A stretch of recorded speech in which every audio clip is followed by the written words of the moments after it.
Hello friends, इस video में हम अल्फ़ाबेट से रिलेटेड रीजनिंग क्वेश्चंस करेंगे।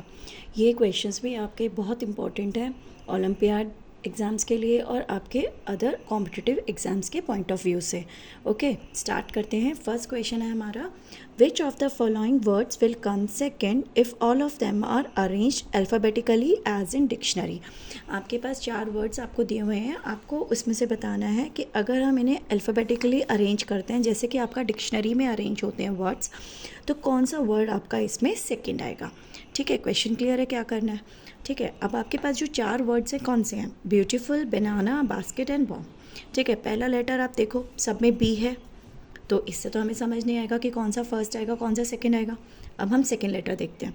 अब सेकंड लेटर में अब वही आप अल्फ़ाबेटिकल ए टू जेड में आप देखते हो, ऐसे अरेंज होता है ना आपका डिक्शनरी में।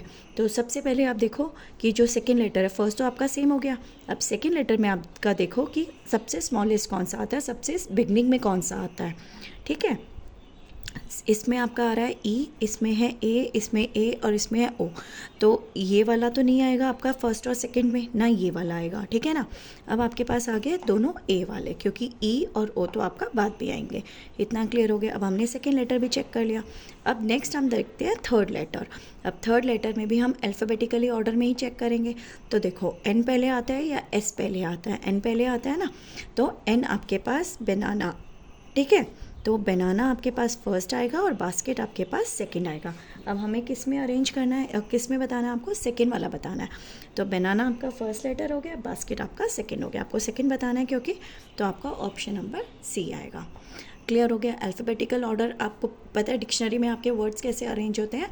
हर आप स्टार्टिंग से आप शुरू करते हैं, आप फर्स्ट लेटर देखोगे आपका अल्फ़ाबेटिकल ऑर्डर में अरेंज करना, फिर सेकंड लेटर को देखोगे, फिर थर्ड को देखोगे, फोर्थ, ऐसे आपके सारे अरेंज होते हैं डिक्शनरी में।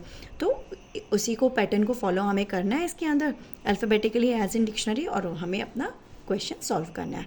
क्लियर हो गया। नेक्स्ट क्वेश्चन देखते हैं, which of the following words will come last. अब इसमें आपको बताना है last if all of them are arrange alphabetically as in dictionary. ठीक है, इसमें आपको सेकंड बताना है, इसमें आपको लास्ट बताना है। सेम चार वर्ड्स आपको दिए हुए हैं, तो लास्ट आपका मीन्स आपको फोर्थ वर्ड बताना है, कौन सा आपका लास्ट में आएगा, फोर्थ ही होगा ना जो लास्ट आएगा। ठीक है, तो सबसे पहले वर्ड है प्रेस, फिर प्रैक्टिकल, प्रैंक एंड प्रेयर। तो फर्स्ट लेटर जो है सब में आपका पी है, तो यहाँ तक तो आपको इसमें तो आपको कोई देखने की ज़रूरत ही नहीं है कौन सा आएगा, क्योंकि इससे तो आपको कुछ क्लियर ही नहीं होगा। सबसे फर्स्ट लेटर जो है वो सबका सेम है। अब हम सेकंड पे आते हैं। सेकंड आपका सेम वे, आपका सब में आपका आर है, वो भी आपका सेम है। अगेन आपको नहीं समझ आएगा। थर्ड लेटर देखते हैं, थर्ड लेटर कौन सा है, ए। थर्ड भी यहाँ पे सेम आ रहा है, तो यहाँ से ए भी नहीं आपको समझ आएगा। ठीक है, अब हम देखते हैं फोर्थ लेटर। अब फोर्थ में आपके पास आ रहा है, देखो सबसे पहले आ रहा है सी, है ना, सी। तो ये वाला लेटर, ये वाला वर्ड तो आपके पास आ जाएगा फर्स्ट, सी आ गया आपके पास। ठीक है, सी के बाद अब देखो फिर आपके पास आएगा आई वाला, प्रेज। ठीक है, तो प्रेज आपके पास आ जाएगा, फिर सेकेंड लेटर सेकेंड वर्ड बन जाएगा। फिर आई के बाद आएगा थर्ड आएगा आपके पास प्रैंक। ठीक है, एन आता है आपके पास आई के बाद, और इसके बाद लास्ट में आपके पास आएगा प्रेयर वाला, वाई। तो लास्ट आपको बताना है, तो ऑप्शन नंबर डी हो जाएगा आपके पास। तो this will be your first, second word, third and this one is fourth, that is last. तो ऑप्शन नंबर डी आ जाएगा आपके पास। क्लियर हो गया कैसे करना है। ठीक है, नेक्स्ट क्वेश्चन देखते हैं हम इसमें। नेक्स्ट क्वेश्चन है हमारे पास, in the following question select the word which can not be formed using the letters of the given word. ठीक है, अब आपके पास एक वर्ड दिया हुआ है ट्रेडिशनल। अब आपको बताना है, 4 वर्ड्स आपके पास दिए हैं, आपको बताना है इन लेटर्स को, जो लेटर्स ट्रेडिशनल वर्ड में आ रहे हैं उन लेटर्स को यूज़ करके इनमें से कौन सा एक वर्ड है जो आप नहीं बना सकते। देखो सब फर्स्ट वर्ड आ रहा है आपका पास लेड। देखो एल भी है, ए भी है, आई भी है, डी भी है, तो ये वाला तो मैं बना सकती हूँ। ठीक है, फिर देखो ट्रेड, ट्रेड में आपके पास देखो टी भी है, आर है, ए है, डी है, लेकिन देखो ई नहीं आ रहा ना, इसका मतलब इसका आंसर आएगा सेकेंड वन, ट्रेड, क्योंकि ई अल्फ़ाबेट इसमें नहीं है। और आपको क्या बताना है, विच कैन नॉट बी फॉर्म्ड। आप चेक कर लो, रेडिएशन बना सकते हैं। देखो RADIATION रेडिएशन बन सकता है। सेम वे देखो रैशनल RATIONAL। तो रैशनल भी बन सकता है, तो ट्रेड नहीं बन सकता। क्लियर हो गया कैसे करना है? नेक्स्ट क्वेश्चन देखते हैं। नेक्स्ट क्वेश्चन है आपके पास, a series is given with one term missing. आपके पास एक सीरीज दी हुई है 3 लेटर्स की, आपको बताना है और इसमें से एक मिसिंग है। Select the correct alternative from the given ones that will complete the series. ठीक है, तो आपको इसमें से बताना है कि आप यहाँ वाले में आपके पास कौन सा वर्ड आएगा। ठीक है, कौन सा 3 लेटर वर्ड आएगा इसके अंदर। ठीक है, तो आपके पास देखो, इसके लिए सबसे पहले हम ऐसा करते हैं, अल्फ़ाबेट्स लिख लेते हैं। ठीक है ना, A to Z लिख लेते हैं तो और अच्छे से हमें क्लियर हो जाएगा। देखो ABCDEFGHIJKLMNOPQRSTUVWXYZ। ठीक है, अब इसमें हमारे पास देखो A है और उसके बाद हमारे पास कौन सा लेटर आ रहा है? E। ठीक है, हमने देखो 1 2 3 को स्किप करके हमारे पास आ गया E। ठीक है, ये हमें समझ आ रहा है।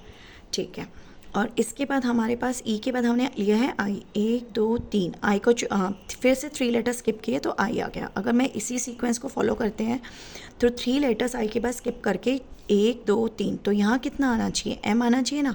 देखो M का एक ही ऑप्शन आ रहा है, जी। ठीक है, अभी आगे भी देखते हैं हम।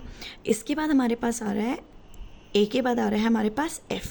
ठीक है, तो F के लिए हमने क्या किया? 1 2 3 4 अगर मैं स्किप करती हूँ तो F आता है। इतना समझ आ रहा है? यहाँ पे चेक करें, E के बाद अगर हम 4 स्किप करते हैं तो 1 2 3 4 J आ रहा है। ठीक है, I के बाद अगर हम 4 स्किप करते हैं 1 2 3 4 तो N आ रहा है। तो M के बाद भी मुझे 4 स्किप करने होंगे, 1 2 3 4 तो R आ जाएगा यहाँ पे। और ये देखो, अब ये हैं आपके कॉन्जिक्यूटिव में आ रहे हैं FGJKNO, तो R के बाद क्या आएगा? S आ जाएगा। तो आपके पास ऑप्शन नंबर आएगा D, MRS, ये बनेगा इसके अंदर। ठीक है, क्लियर हो गया? क्योंकि ये लास्ट 2 जो हैं वो आपके कॉन्जिक्यूटिव आ रहे हैं। देखो FG आ रहा है, JK आ रहा है, NO आ रहा है, सेम वे RS आ जाएगा। क्लियर हो गया कैसे करने हैं? चलो नेक्स्ट क्वेश्चन देखते हैं। नेक्स्ट है हमारे पास, in the following question select the odd letters from the given alternatives. अब 4 आपको दिए हुए हैं, आपको सेम वे आपको इसमें बताना है, ऑड वन आउट को सिलेक्ट करना है आपको। ठीक है, इसका मतलब बाकी 3 कोई सीक्वेंस पैटर्न फॉलो कर रहे हैं जो कि 4th वन नहीं कर रहा। ठीक है, तो सेम वे सबसे पहले हम अल्फ़ाबेट्स ही लिखते हैं, ABCDEFGHIJKLMNOPQRSTUVWXYZ। ठीक है, अब देखो सबसे पहले क्या है? J। अगर हम J पे अंडरलाइन करते हैं तो एक स्किप करके उसने L लिखा है, फिर एक स्किप करके उसने N लिखा है। ऐसे ही लिखा है ना, एक स्किप करके। तो फर्स्ट वाले में अगर हम फर्स्ट वाले को देखें तो एक स्किप करके आ रहा है। सेकंड वाला आ रहा है आपके पास G, एक स्किप किया I, फिर स्किप किया K, ये भी फॉलो हो रहा है। ठीक है, N को देखो, N फिर स्किप किया P, फिर स्किप किया R, ये भी हो गया। ठीक है, तो इन तीनों में A, B एंड C में we are skipping 1 letter each between 2। ठीक है, सब में हमने 1 लेटर को स्किप किया। अब लास्ट वाला देखते हैं। अब देखो T के बाद हमारे पास अगर सेम पैटर्न को हम फॉलो करते हैं तो T के बाद V आ रहा है। ठीक है, ये भी हो गया। लेकिन V के बाद एक स्किप करके हमारे पास क्या आना चाहिए? X, लेकिन हमारे पास क्या लिखा है? TVY। ठीक है, TVX अगर आता तो सेम पैटर्न फॉलो होता, बट यहाँ पे क्या लिखा है? TVY। तो इसका मतलब this one is your odd one. Clear हो गया कैसे करना है? तो इस टाइप के क्वेश्चंस भी आपके अल्फ़ाबेटिकल सीरीज़ में ही आते हैं। ठीक है, और ये सारे टॉपिक किस में आ रहे हैं? आपका अल्फ़ाबेट ये आप कर रहे हो लॉजिकल रीजनिंग के सेक्शन में। ठीक है, अब लास्ट क्वेश्चन देखते हैं। Find the missing term MDNNEOOFP, ये वाला आपका मिसिंग है, आपको ये बताना है QHR। तो कोई एक पैटर्न है जो ये 4 फॉलो कर रहे हैं और आपको इसी पैटर्न के ऊपर आपको ये वाला जो अल्फ़ाबेट्स आएंगे, यहाँ 3 लेटर्स आएंगे, वो आपको बताने हैं। ठीक है, तो देखें इसमें हमें अल्फ़ाबेट्स लिखना पड़ेगा, लिखने की ज़रूरत है या नहीं है? पहले हम ऐसे देखते हैं। देखो MNO, अगर मैं यहाँ P लिखूँ तो Q आ जाएगा ना। तो अगर हम यहाँ ऐसे ही करते हैं MNOPQ, तो ये हो जाएगा, ठीक है। DEF, अगर यहाँ G लिखते हैं तो H होगा, ये भी बन रहा है, ठीक है। NOPQR, तो देखो हमें लिखने की ज़रूरत ही नहीं पड़ी, हमारे पास PGQ सेम पैटर्न जो फॉलो हो रहा है उसके अकॉर्डिंग यहाँ पे आपके पास जो ऑप्शन आएगा कौन सा आएगा, option number D, PGQ। Clear हो गया कैसे करना है हमें, ठीक है, क्लियर। अगर वीडियो अच्छा लगे तो please like, share and subscribe. Next video में हम इसी से रिलेटेड और क्वेश्चंस करेंगे। Okay, thank you.